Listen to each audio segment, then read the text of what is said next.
Hey everyone, this is Peter Schwartz from FRA. We'll give things a few more minutes as folks come online, but thanks for joining us this afternoon or this morning if you're on the West Coast.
Good afternoon, good morning, everyone. Just wanted to, as we get started here, do a little housekeeping.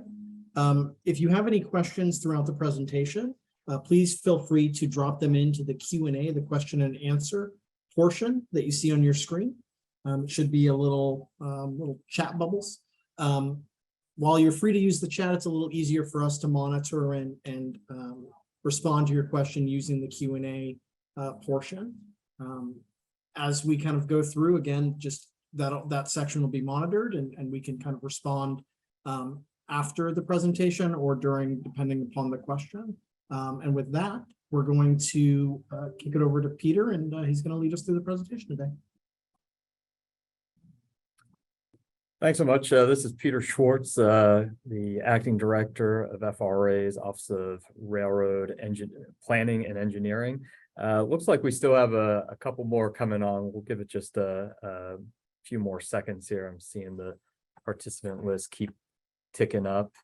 But we've got a really good turnout today. Last thing I heard from Ryan, who was speaking to you earlier, Ryan Arbuckle, we were at 345 registered participants, and looks like we got 223 on right now and have leveled off. So we'll go ahead and get started. So again, thanks for joining us this afternoon. I am Peter Schwartz. I'm Acting Director of FRA's Office of Railroad Planning and Engineering.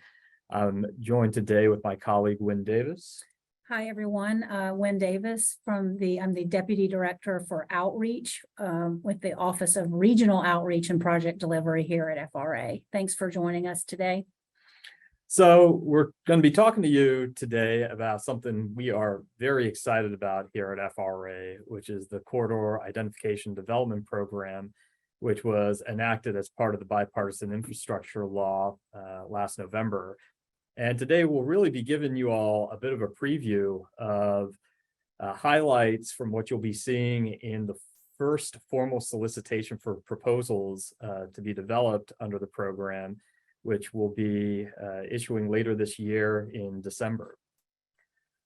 Taking a quick look here at the agenda for today, we'll give a quick introduction of the overall program, talk about some of the significant policies that we laid out in our May 13th Federal Register notice that formally established the program, talk about the eligibility and reach of this program, talk about some of the reasons why we're hoping that eligible entities will be interested in pursuing this program as a means for developing new or improved intercity passenger rail service.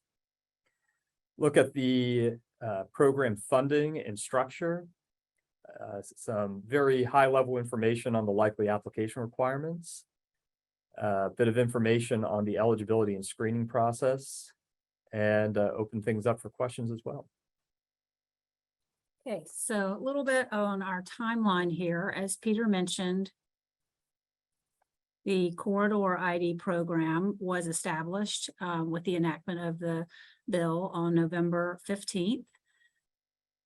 We established the Corridor program within 180 days of enactment on May 13th, 2022.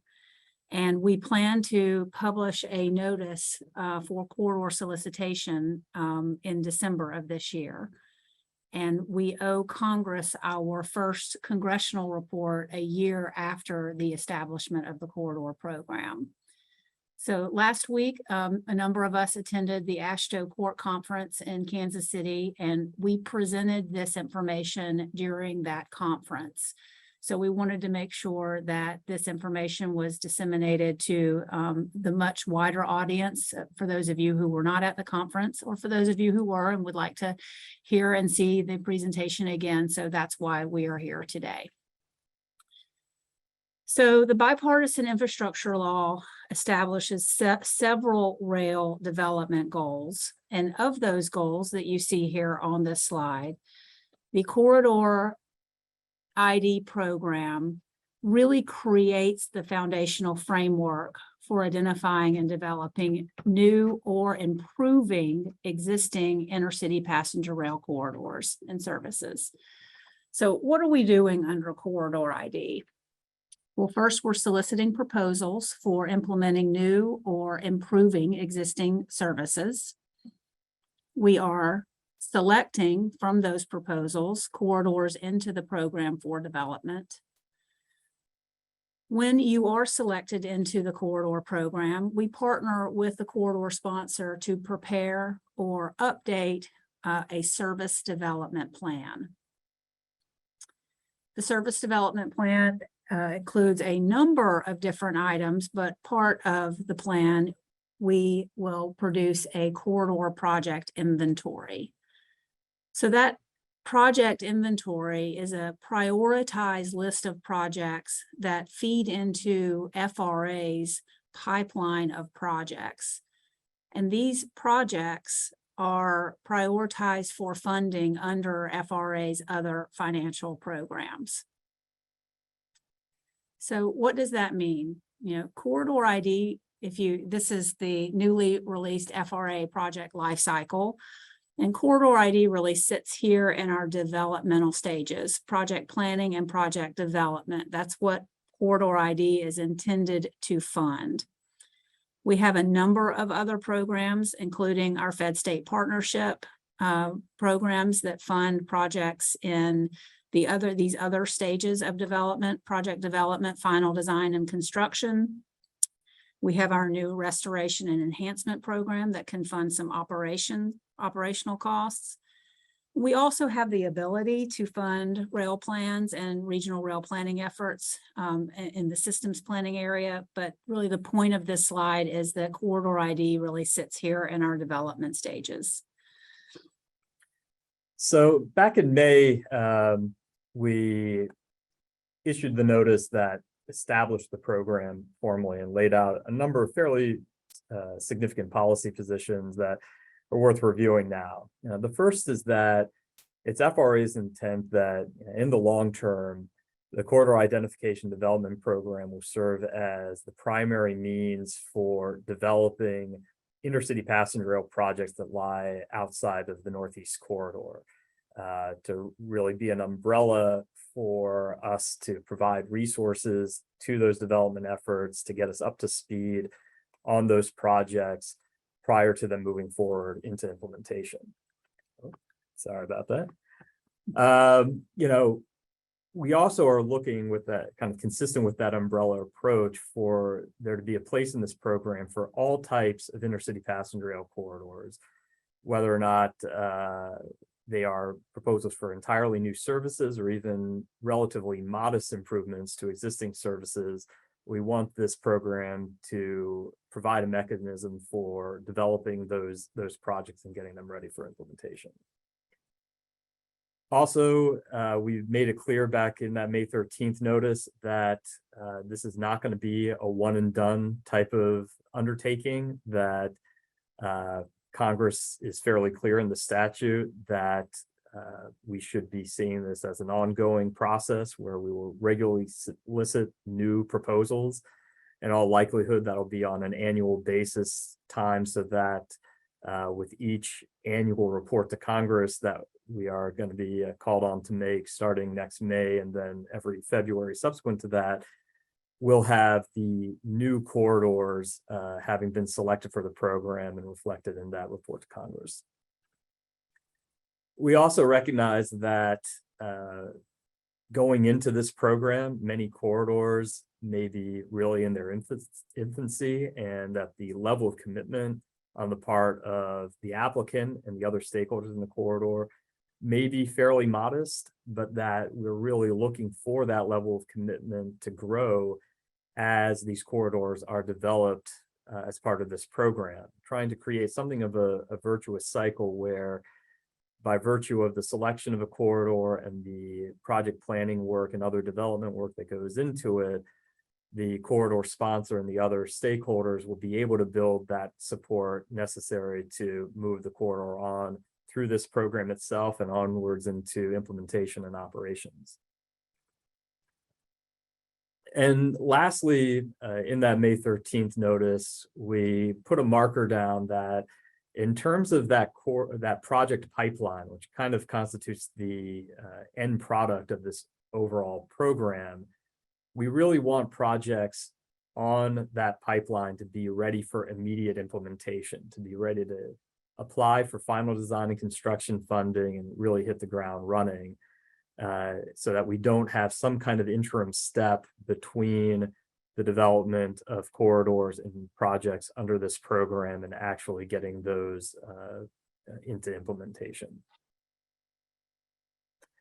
So we'll start talking a little bit about eligibility for the program. So in terms of applicant eligibility, it covers almost any public entity you can think of that has a role in transportation. And this is really straight from the statute. We've got Amtrak, we've got states, groups of states, entities implementing interstate compacts.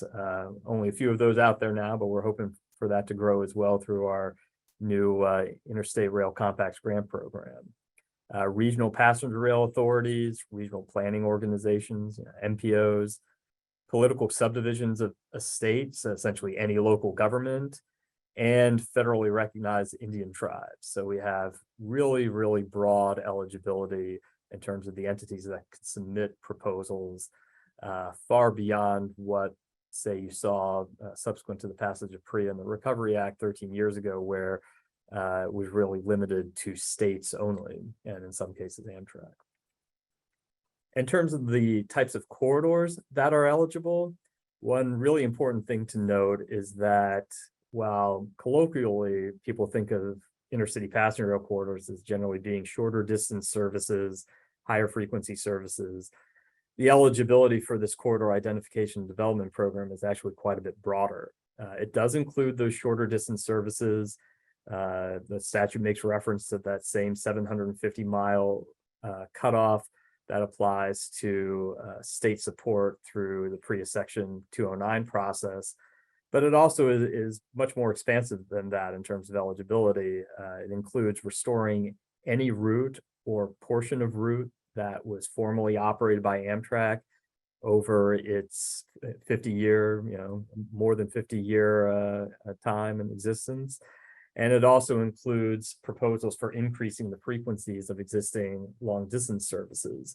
So with those second two bullets on the left side, you see the potential eligibility expand quite a bit beyond traditional short distance corridors, but also into the long distance realm.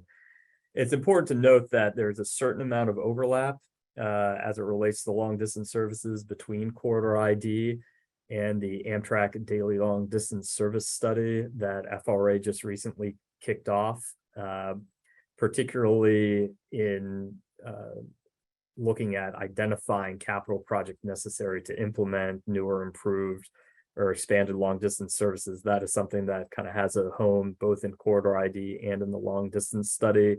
But we see these two things as being really complementary with one another. And to the extent there is some overlap, we're prepared to make sure that we don't have any kind of duplication of efforts, and we have a clearly defined relationship between these two efforts. In terms of what's not eligible, first off, this is an intercity passenger rail program. So proposals that really center on implementing new or improving existing commuter rail service are not eligible for this program.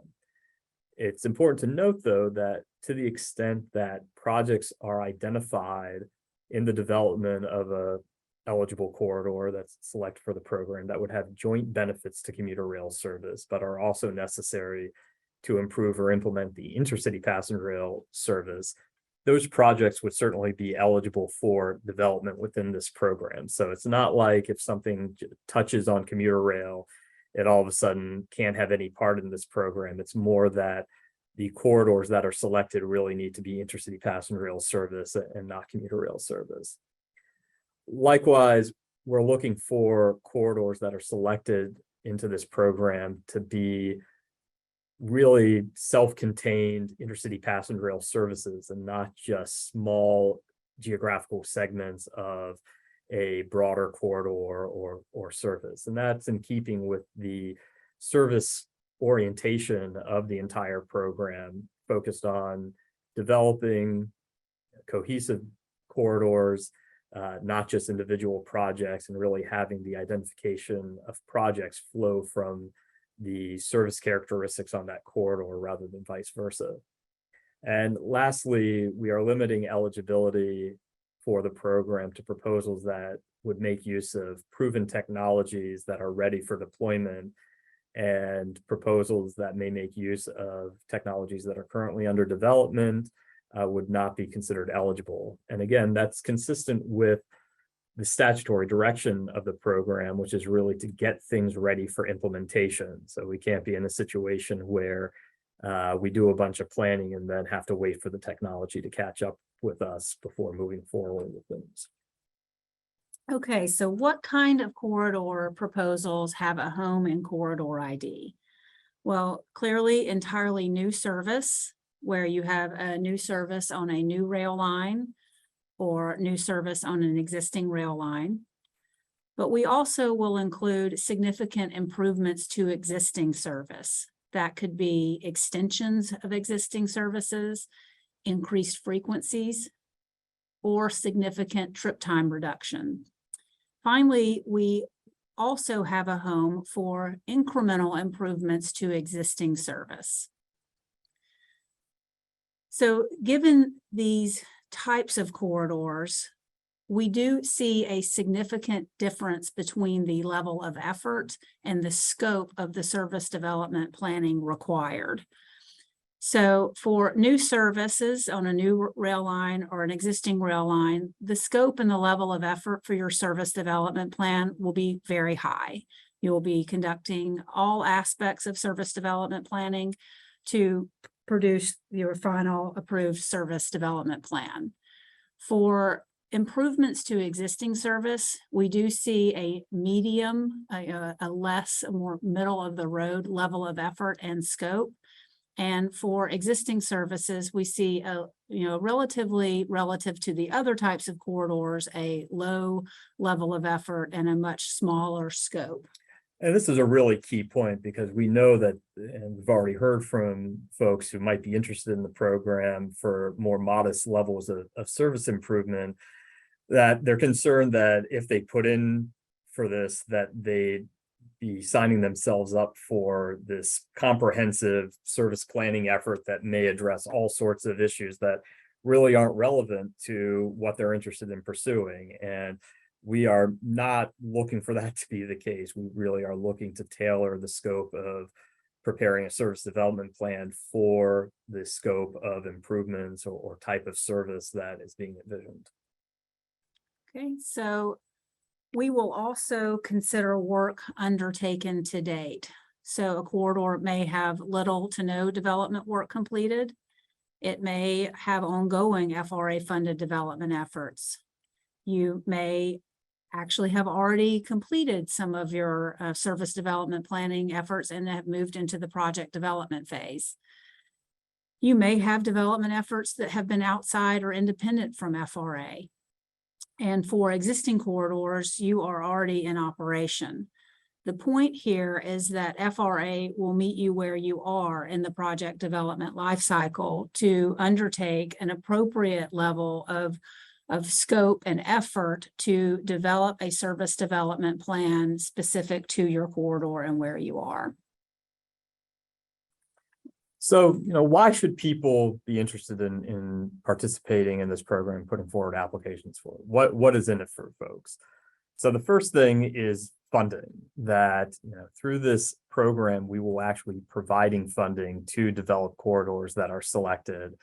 And as we'll discuss one or two slides later, it'll be a fairly streamlined process with a lot of benefits for project sponsors.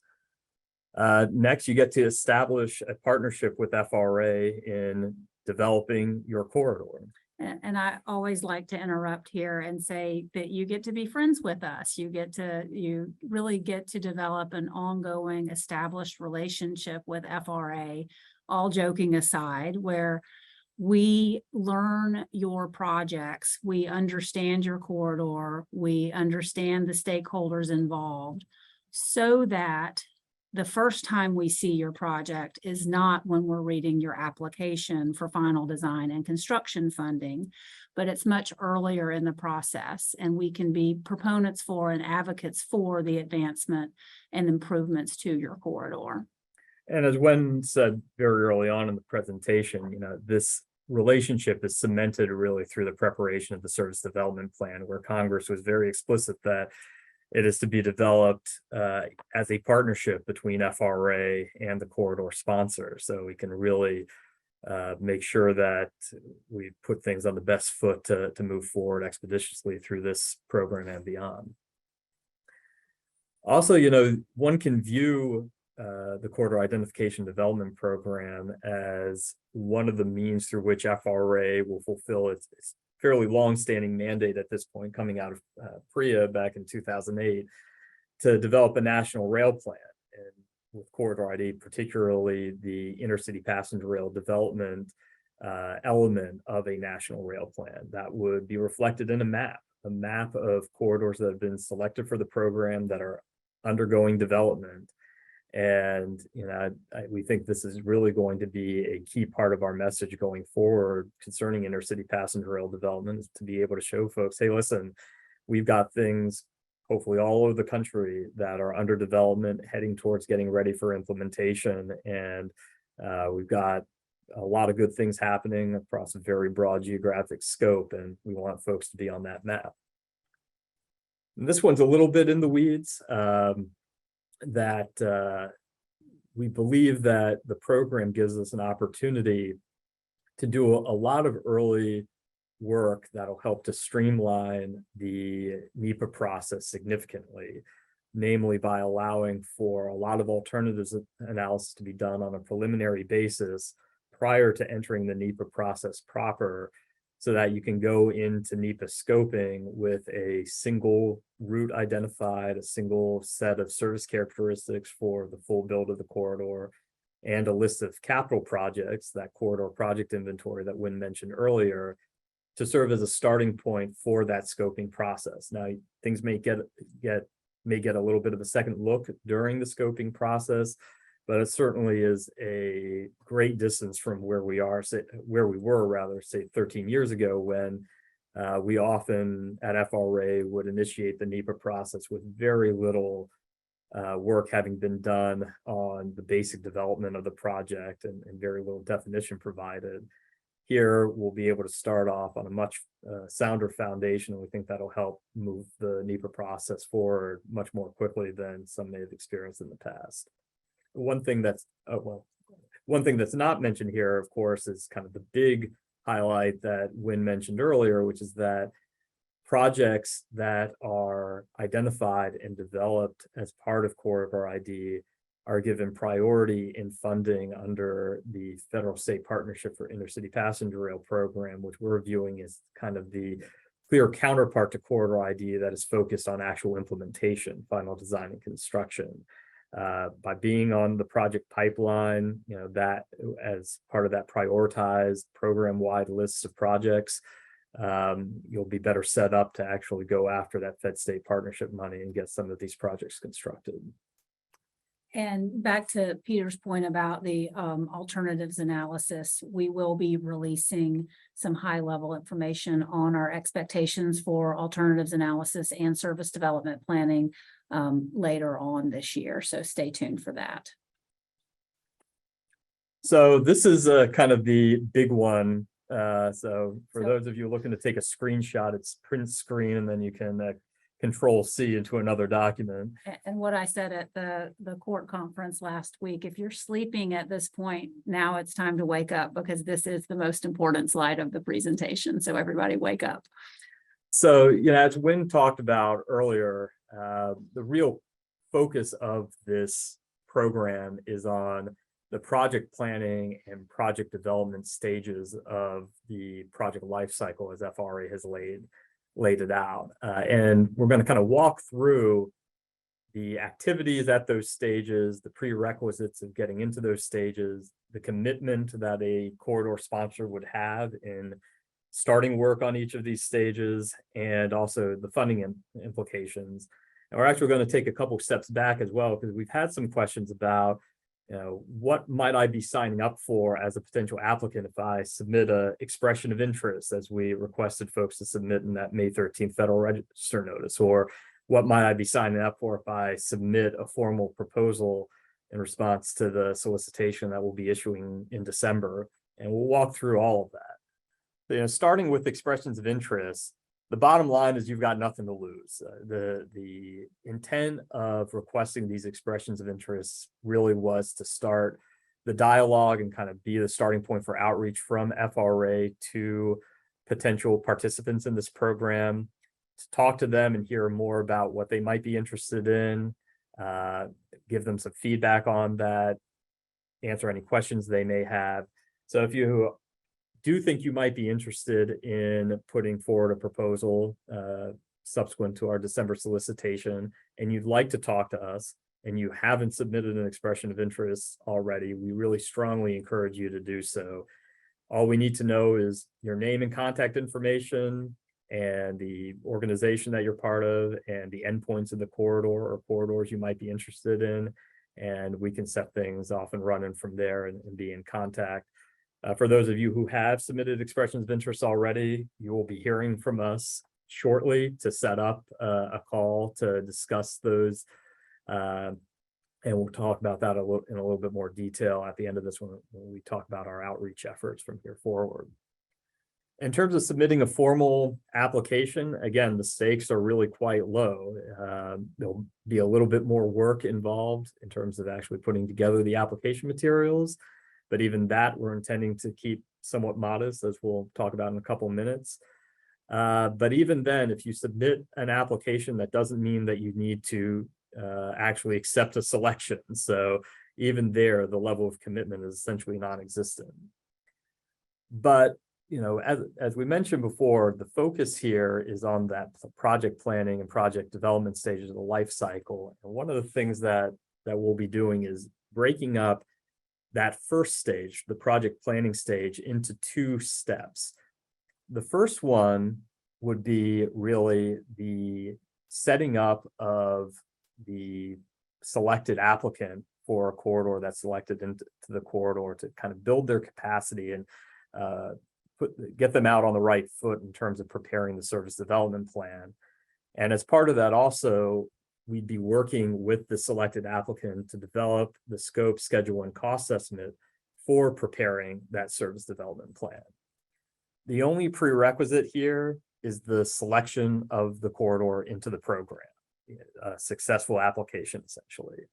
And the only binding commitment that what would at that point be our grantee would have is to deliver that scope, schedule, and cost estimate for the SDP, nothing more than that. But here's where the real headline is, that we are intending for each selected corridor to make an initial award of approximately $500,000 in seed money with 0% non-federal match required, so 100% federal money to get things up and running. We recognize that securing non-federal match for anything is a very high hurdle for almost any entity that's involved in intercity passenger rail development, particularly those who may be new to it. And we want to remove that hurdle from being a basic requirement for even being eligible for the program or being selected. So you can come to us with an application with no matching funding available and still be able to be selected and still be able to get an award of $500,000 to kick things off.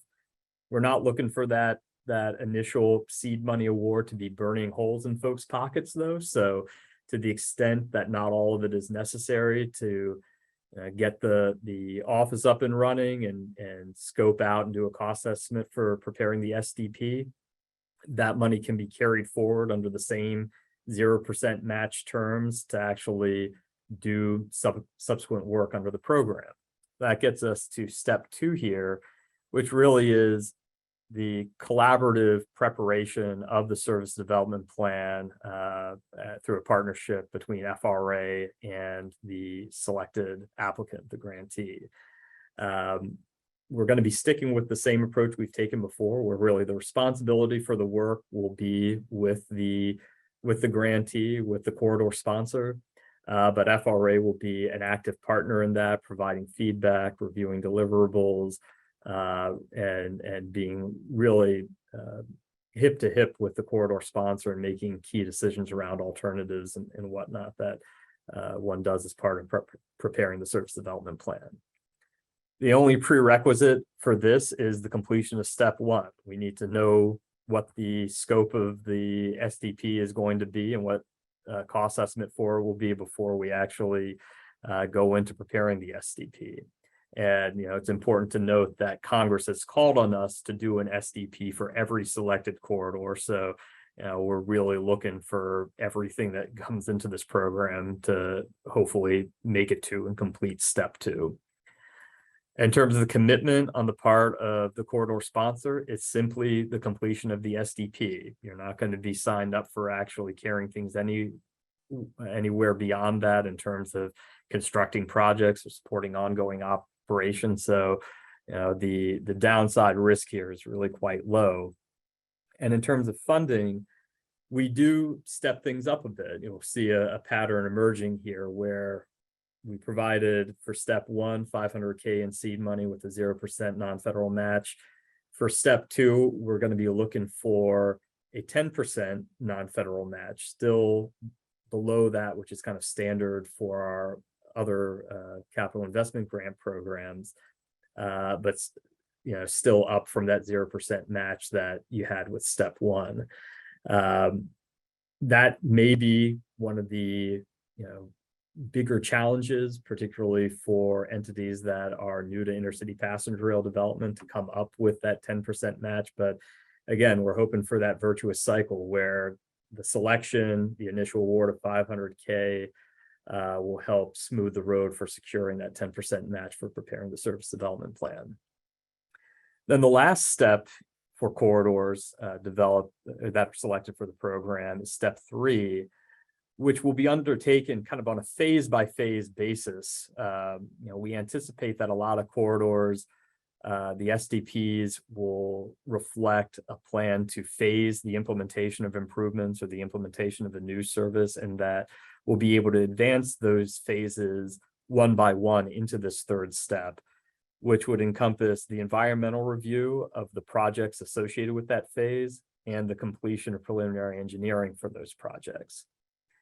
Here, the prerequisites become a little bit more significant, really with the aim of trying to avoid entering into environmental review and potentially fairly costly preliminary engineering efforts on projects that may be overly speculative. So in addition to completing step 2, we're also going to be looking for some evidence that the phase that's carried forward into step 3 is likely to be implemented, actually likely to move forward into final design and construction.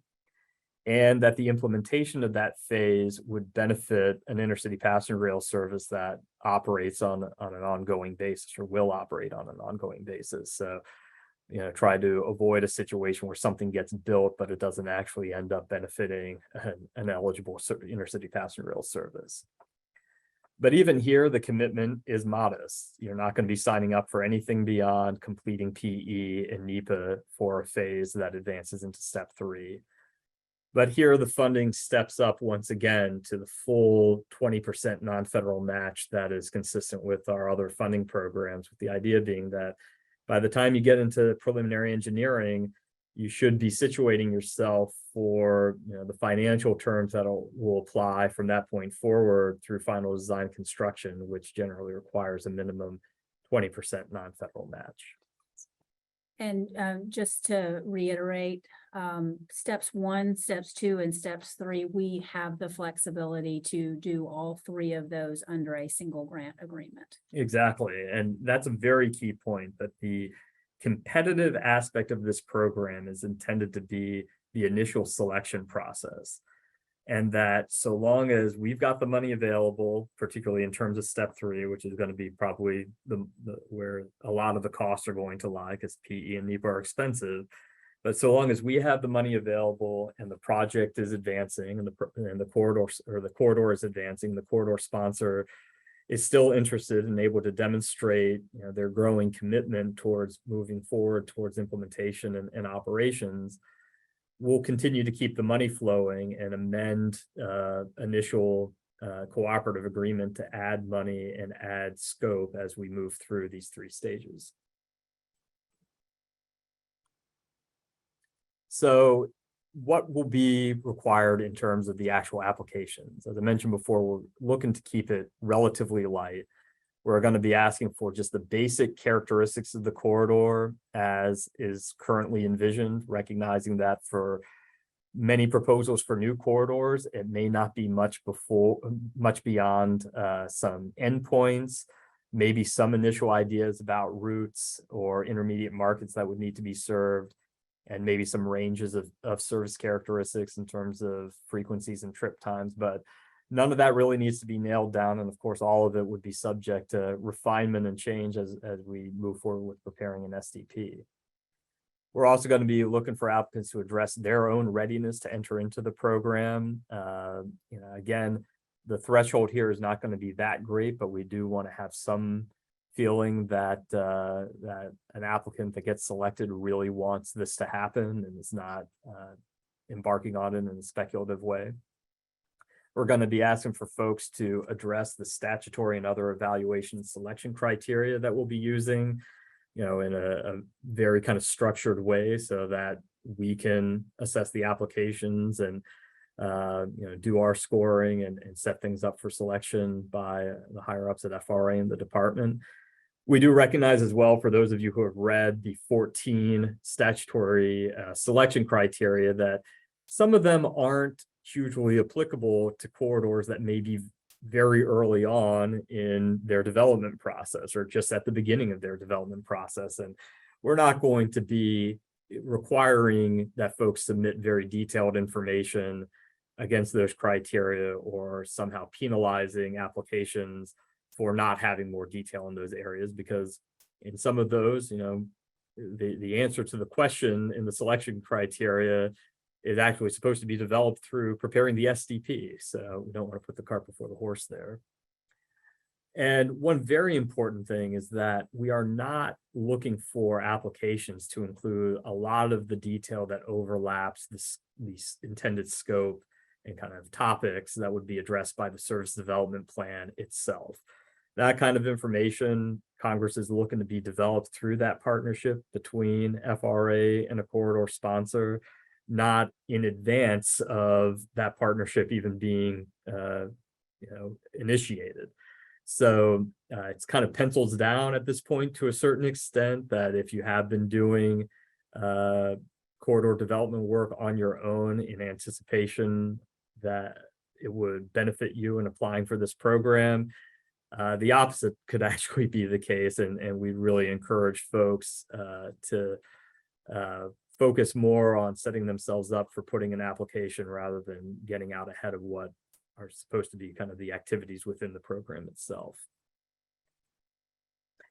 Another big thing that we want to incorporate here is trying to get away from what we know is something that a lot of folks face when they apply for our discretionary grant programs, of tailoring their applications to kind of try to game things out to maximize their likelihood for selection.